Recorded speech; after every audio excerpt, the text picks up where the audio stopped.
शुभांकर जी कह रहे हैं, एक मिनट, के शर्मा जी, वो ये कह रहे हैं कि क्योंकि रामकृष्ण मिशन का नाम नहीं लिया, उन्होंने भले ही जो बात कही हो, वो कह रहे हैं कि सीधे किनारा कर रहे हैं, वो कह रहे हैं उनके बारे में बोला ही नहीं।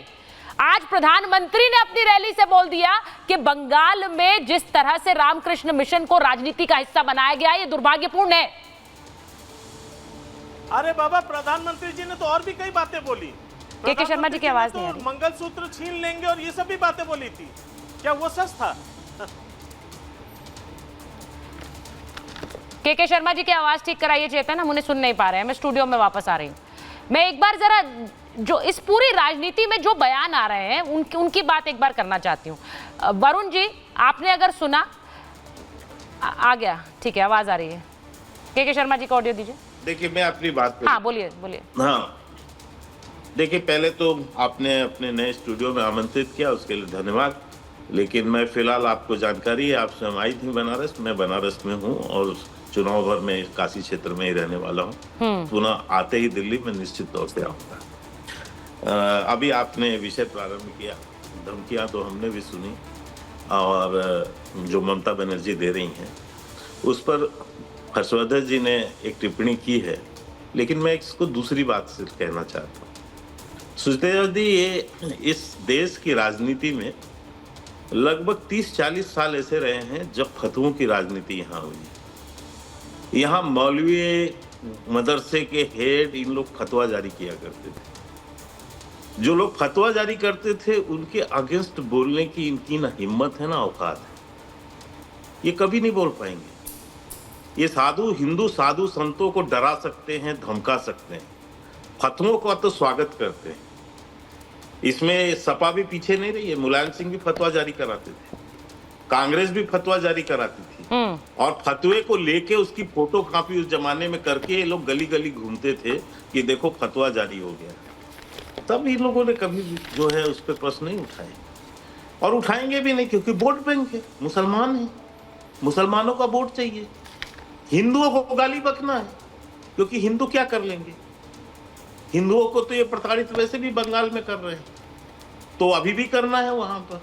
तो इसलिए हिंदू साधु संतों को अपमानित करना, उन्हें धमकी देना, उन्हें गालियां बकना, ये इनकी परंपरा का हिस्सा रहा है। तो सनातन को गाली बकने वाले लोग हैं, ये तो राम भक्तों पे निहत्थे राम भक्तों को गोली से मरवाने वाले लोग हैं। तो इनसे आप यही अपेक्षा कर सकते हैं। ममता बनर्जी अपवाद नहीं है। ममता बनर्जी ने तो इन मौलवियों को इनको तनख्वाह देने के लिए जब हाईकोर्ट ने मना कर दिया तो वक्फ बोर्ड से तनख्वाह दिया, और देखिए किसी तरह उनकी तुष्टिकरण कर। तो ये स्वाभाविक सा है। अभी इनके एक प्रवक्ता गायक कह रहे थे कि साहब ऐसा कर देंगे तो मैं माफी मांग के उड़ जाऊंगा, मैं फलाना उड़ जाऊंगा। और जो उन्होंने उनके लोगों ने कहा, प्रमुख लोगों ने, उनके लोगों ने डिनाई कर दिया। अरे भाई, प्रमुख जो होता है वही तो सब कुछ होता है। उन्हीं को तो धमकियां दे रहे हो, उन्हीं को तो गालियां बक रहे हो। कितना नीचे गिरोगे वोट के लिए जनाब? किस स्तर तक चले जाओगे? जनता में काम कर लेते, जनता के बीच काम किए होते तो ये गालियां नहीं बकना पड़ता, धमकियां नहीं देनी पड़ती। ये इस स्तर तक जाएंगे नहीं, उन्होंने कहा। अच्छा ठीक है, मैं एक बार मैं वरुण जी के पास जाऊंगी, वरुण जी के पास और भाटी जी के पास मुझे जाना है। लेकिन मैं एक बार, शुभांकर जी, आपने कहा उन्होंने नाम नहीं लिया, तो मैं आपसे दूसरा सवाल पूछ लेती हूँ, बस जल्दी से बताइएगा। वो साधु नहीं राजनीति में आकर देश बर्बाद कर रहे हैं, जो संत बीजेपी के इशारे पर काम कर रहे हैं, ये किसके लिए कहा? बिल्कुल, ये उनके लिए कहा जिन्होंने राजनीतिक डायलॉग देना शुरू किया। कौन? उनको टारगेट करके कौन है वो लोग? कि भाई आप वो लोग कौन है सर? ना बोले, आप राजनीति की भाषा ना बोले, आप राजनीति की, उनको लिए टारगेट करके कहा गया जो कि राजनीति की भाषा। कौन है वो लोग जो राजनीति में आपको इतना दुख दे रहे हैं कि आपको सभा में बोलना पड़ा उनके लिए? आपको बता दूं ना, मैं नाम तो लीजिए। और आपको बता दूं, ठीक है, और आपको बता दूं, जैसे कि इन लोगों ने पूरा ये नाम नहीं लेंगे, पूरा बना रखा है ना। बार बार कहा जा रहा है कि नहीं, आप थोड़ा सा ज्ञान दीजिए ना हमारे दर्शकों को, बताइए किसके लिए कहा गया है। आपने इसको हिंदू मुस्लिम का कलर दे दिया। यहाँ तो हिंदू मुस्लिम का कलर ही नहीं है, यहाँ हिंदू मुस्लिम का कलर ही नहीं था, क्योंकि बंगाल में बंगाली मैं हिंदू हिंदू होता मुस्लिम है, का कलर बंगाली देना भी नहीं मुस्लिम चाहती हूँ, माना मैं जाता सीधे है, सवाल तो पूछ रही हूँ, उसको बोला बंगाली किसके लिए? मुसलमान अगर होता है, सभा से आप बोल रहे हैं तो आप वाकई ये बात चिंतित है, हैं, हिंदू और अगर मुसलमान ममता को दीदी करना चिंतित शुरू नहीं होती तो वो इतनी बड़ी बात नहीं कहती। आप बताना नहीं चाहते किसके लिए कहा है? नहीं देती। और ठीक है, मैं झूठ तो ये लोग बराबर बोलते हैं। ठीक है, झूठ आपने बोलते पूछा था मोदी जी बार बार जो मंगलसूत्र छीन लेंगे, ये छीन लेंगे, वो छीन लेंगे, वो क्या, वो कहाँ का नोटिफिकेशन बोलते थे? ठीक कहाँ है। की भाषा बोलते थे? गालियां किसको देते थे? आज तक किसको गाली देते आ रहे? ठीक है, मैं एक बार भाटी जी के पास जा रही हूँ, भाटी जी के पास जा रही हूँ। भाटी जी, और यही इनका चलता आज रहेगा, तो- ना तक इनको इनके पास अपने काम आज तो 79 सीटों वाले दावे पर बहुत हमला किया है प्रधानमंत्री ने। अब मुझे कई बार समझ नहीं आता है, वो कई बार ऐसा लगता है हर्षवर्धन जी एंजॉय भी कर रहे होते हैं जब वो बोलते हैं दोनों के बारे में। जब उनके आप भाषण सुनिए तो जब वो बोलते हैं कि कैसे शहजादे दिन में सपने देख रहे हैं, उन्होंने ये कहा 79 सीटों वाले दावे पर। उन्होंने ये भी कह दिया कि हर कोई अपने अलग अलग दे रहा है आंकड़े, कोई कह रहा है 140, कोई कह रहा है 200 तक आ जाएंगे, कोई कह रहा है 180 तक आ जाएंगे। पर ये 79 सीट वाली बात पर आज प्रधानमंत्री ने कमेंट किया। भाटी जी, अगर प्रधानमंत्री और उनकी टीम 80 सीटें जीतने की बात करे तो वो मतलब उनका क्या है, उनका सही है, गंभीर है मामला। और हम कोई 80 सीट जीतने की बात करें तो हम गलत हैं। मैंने तो ये कहा ही नहीं। 400 पार का नारा है।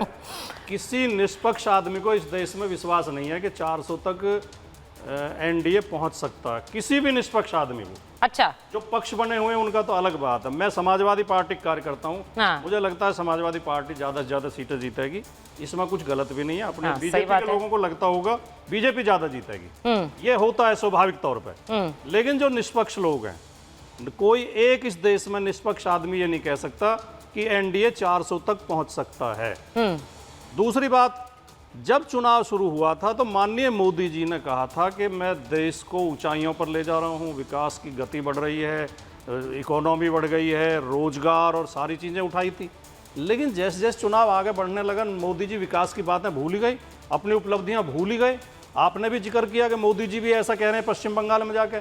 मोदी जी तो लगातार झूठ बोल रहे हैं, लगातार कह रहे हैं कांग्रेस का घोषणा पत्र मुस्लिम लीग के दफ्तर में तैयार हुआ। ये किसी प्रधानमंत्री को शोभा देता है? कांग्रेस की सरकार बन गई तो मंगलसूत्र छीन लेगी बेटियों के और मुसलमानों में बांट देगी। जिसके पास 2 भैंस है 1 भैंस छीन लेगी। इनके आधार क्या हैं इन बातों के? भारतीय जनता पार्टी और उनके सहयोगी और उनके समर्थक हार को देख के इस कदर बौखला गए हैं, उनके पास एक ही चारा बचा है, इस चुनाव को वो हिंदू मुसलमान कर देना चाहते हैं। इसलिए बार बार मुसलमान, मटन, मुर्गा, मछली, पाकिस्तान। पर भाटी जी, आप पर तो वो वाला दाव भी नहीं खेल रहे। वो सपा पर कहाँ वो वाला दाव कर रहे हैं? सपा पर तो वो मुंगेरी लाल वाला दाव चल रहे हैं, नींद से जागने वाला दाव चल रहे हैं। वो कह रहे हैं कि दिन में सपने देखते थे, मैंने सुना था, पर कैसे देखे जाते हैं मुझे पता चल गया। जैसे सपा देख रही है 79 सीटों वाला सपना, वो कह रहे हैं 4 जून को जनता बता देगी। आप बता दीजिए क्या बताएगी 4 जून को जनता? समाजवादी पार्टी का 79 सीट का सपना एक यथार्थ पर, धरातल पर देखा गया सपना, क्योंकि ठीक है। समाजवादी पार्टी वो मुद्दे उठा रही है जिससे उत्तर प्रदेश की 90% जनता जुड़ी हुई है। ठीक है, समाजवादी पार्टी लगातार बीजेपी की सरकार में जो उत्तर प्रदेश में पिछड़ों, दलितों, अल्पसंख्यकों के साथ यानी पीडीए के साथ लगातार अन्याय हुआ है, उनके हक मारे गए हैं, हाई कोर्ट तक का आदेश है, ठीक है, उसका पालन नहीं कर रही है यूपी गवर्नमेंट, क्योंकि उससे 6800 पिछड़े वर्ग के लोगों को नौकरी देनी पड़ेगी। उनके ऊपर लाठियां चलाई गई दर्जनों बार।